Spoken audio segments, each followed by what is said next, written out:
Mic check 1, 2, 3. So we're back. These niggas are up there. Get them.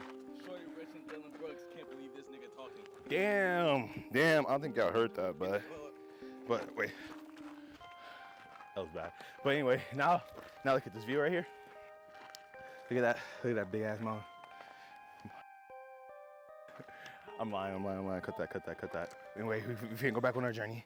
So we'll check back in. We're at the halfway point. Yeah. Hello. I honestly don't really know what to talk about. That's a bit of a lie. One thing that I do want to talk about is ego and how it sabotages you.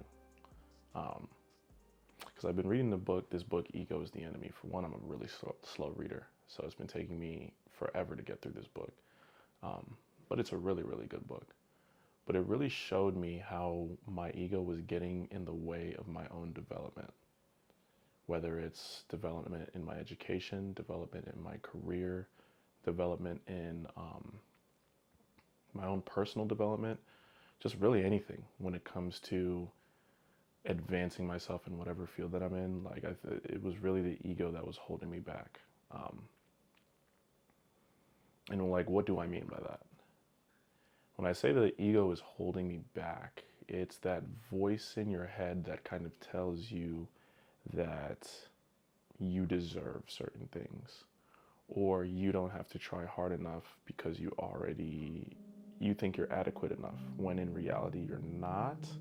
And that's not necessarily to say in a way where it tears you down, but that's more so to say keep yourself humble and open to learning with whatever it may be. So like, for example, you get into a class that you feel like you know a lot of the course material on, and you don't pay attention. And then you kind of end up shooting yourself in the foot because you don't study as hard, and then that first test rolls around and you're kind of like shell-shocked. Like, oh Lord, I didn't know that this class was going to be a lot more difficult. Or you're like, oh Lord, this class is a lot more difficult than I thought. And the reason you got into that position is because of the ego. It told you you didn't need to study as hard. It told you you're smart enough, you can just ace it. When in reality, you aren't. And it's okay, you know? It's okay to not be enough for the task at hand, or it's okay to keep yourself rooted in reality in a sense where it's like, you know that you're not fully equipped to handle the task at hand, but you're still open to learning, putting yourself in a vulnerable position, either asking for help or being uncomfortable with learning, whether it's learning about yourself, learning about how you study, learning about how you learn. And you just kind of bumble around until you kind of figure out, like, this is what it is for me. This is what I know. This is what I don't know. Ego is really dangerous because it prevents people from seeing themselves for who they really are. And when you tell people about themselves, right, and not to say that I'm in a position to be telling anybody about themselves, but when you're having like honest conversations with people and their words aren't necessarily lining up with their actions, and the things that you're telling them, your ego just does not agree with, right? So to them, it feels like physical pain, which is why you see a lot of people get defensive or argumentative or really aggressive, because the way that they view themselves does not align with their identity that they've allowed their ego to create, you know? I'm not saying that you should not have an ego. I'm saying that you should be rooted in reality and kind of control how much you allow your ego to make decisions. Because your ego can lead you to ruin.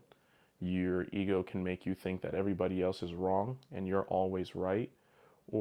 And your ego can cause you to never self-reflect. And some of the most dangerous people, or the people who've caused harm, are the people who have never been able to look at themselves and ask, is what I'm doing with my life, or is the way that I'm treating people, or is the way that I'm going about things actually correct, or is it actually right? And from like an objective, truly honest standpoint, you know, ego prevents people from experiencing a lot of things.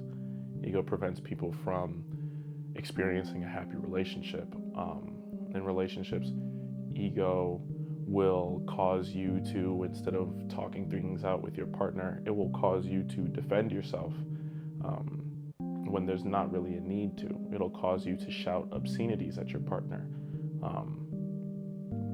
It'll cause you to not view yourself in the wrong, but you'll view the other person in the wrong, right? Instead of going from the lens of my partner feels this way, let's kind of break down why they feel this way. It's more so, I don't know why my partner feels this way because I'm me, I can never do anything wrong. That's why ego is very dangerous in relationships.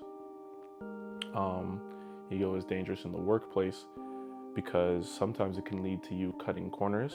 It can lead to half-assed work and taking shortcuts that someone who was rooted in reality probably wouldn't have taken. It can lead to you forgetting why it is that you're doing what you're doing, in a sense that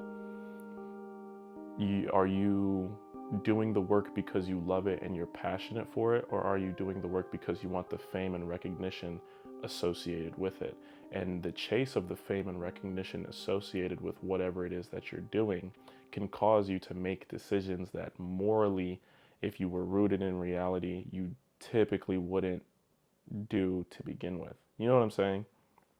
So, and you see it a lot, honestly. Like, you see it a lot, especially with entrepreneurs and highly ambitious people. You see it with entrepreneurs a lot too, where you'll try and network with someone and then it'll just be an ego stroking fest. Like, oh yeah, I'm doing XYZ, but you don't really have anything tangible to show that you're doing XYZ. You're just talking about a lot of the things that you want to do or that you're planning to do, right? Which is also another trap, because then it's like you're trying to one up the person you're connecting with. And I really don't see entrepreneurship more as a competition.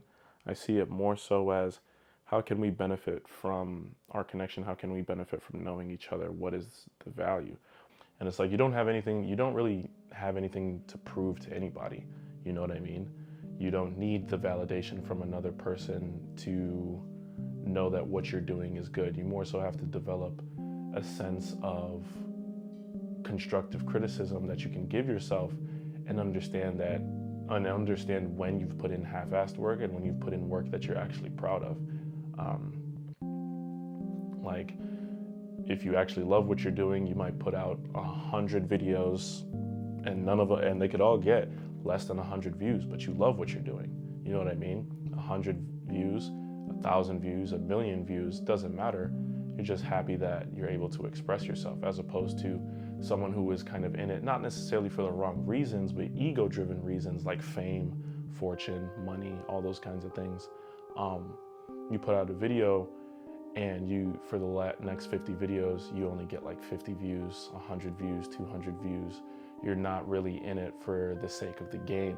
You're more so focused on the end point than the journey. And I know a lot of people say that, oh, the man who loves walking walks more than the man who's focused on the destination and blah, blah, blah. But it is pretty true, because you learn the most when you fall in love with learning. You focus on the end goal, right? Then you kind of remove yourself from being present in the moment. And that takes away from what you could truly learn, especially when you're not present.